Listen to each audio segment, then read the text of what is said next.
प्रिय शिक्षकों, नमस्कार। मॉड्यूल विद्यालय में स्वास्थ्य और कल्याण में आपका स्वागत है। मैं इस मॉड्यूल के बारे में एक संक्षिप्त परिचय प्रस्तुत करूंगी।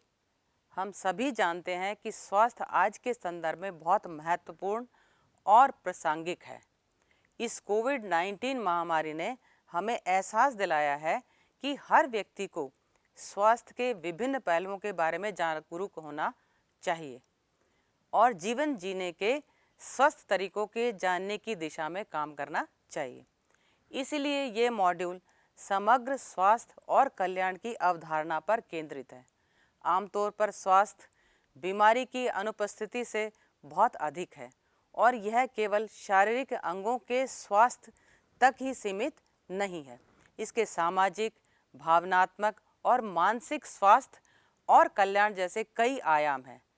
शिक्षकों के रूप में हमें अपने बच्चों एवं स्वयं को स्वस्थ और भविष्य के लिए तैयार करने के लिए प्रत्येक आयाम के बारे में जानकारी होना ज़रूरी है।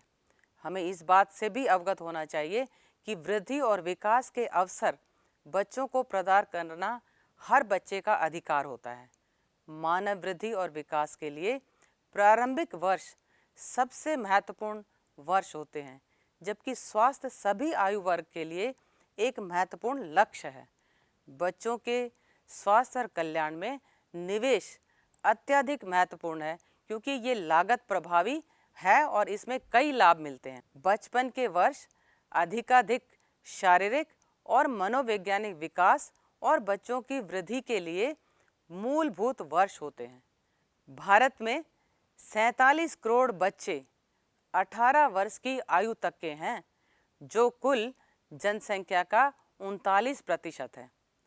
अगर हमें हर उम्र में अच्छे स्वास्थ्य और सभी के कल्याण के सतत विकास के लक्ष्यों को प्राप्त करना है, तो आबादी के इस बड़े हिस्से के स्वास्थ्य को ध्यान में रखना होगा।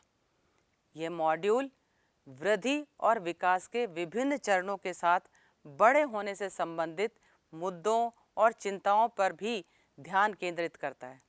क्योंकि शरीर में परिवर्तन विभिन्न बच्चों में भिन्न भिन्न तरीके से होते हैं और सभी बच्चे एक ही गति से नहीं बढ़ते हैं, इसलिए बड़े होने से संबंधित कुछ मिथक हैं, कुछ गलत धारणाएं हो सकती हैं। मॉड्यूल आपको इन मिथकों को स्पष्ट करने एवं बच्चों को सक्षम करने में मदद करेगा। योग न केवल शारीरिक बल्कि भावनात्मक और मानसिक स्वास्थ्य के लिए भी बहुत महत्वपूर्ण है और इस मॉड्यूल का एक हिस्सा भी है। आपको अच्छे आसन, पोस्चर और समग्र स्वास्थ्य के विकास के लिए विभिन्न शारीरिक गतिविधियों और खेलकूद में बच्चों को शामिल करने की आवश्यकता का भी एहसास कराना होगा।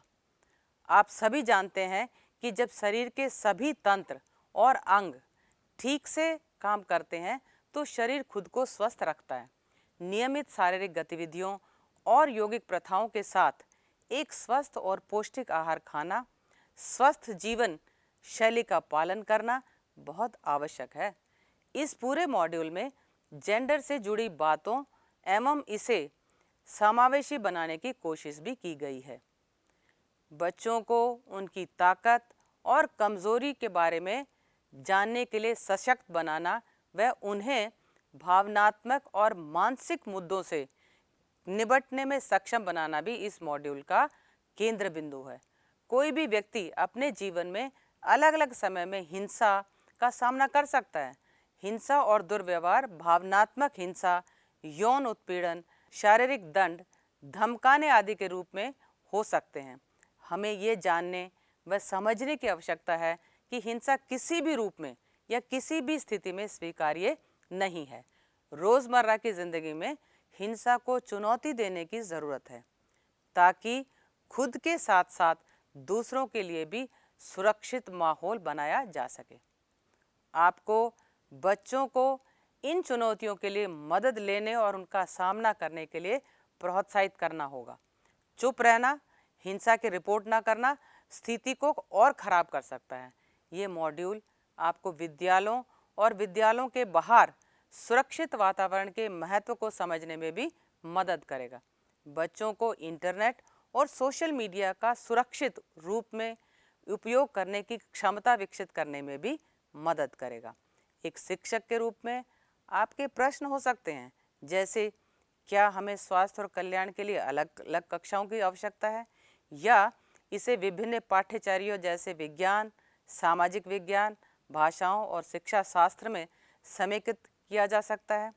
आप ये भी सोच सकते हैं कि स्वास्थ्य और कल्याण से संबंधित विभिन्न जीवन कौशलों को कैसे विकसित करें।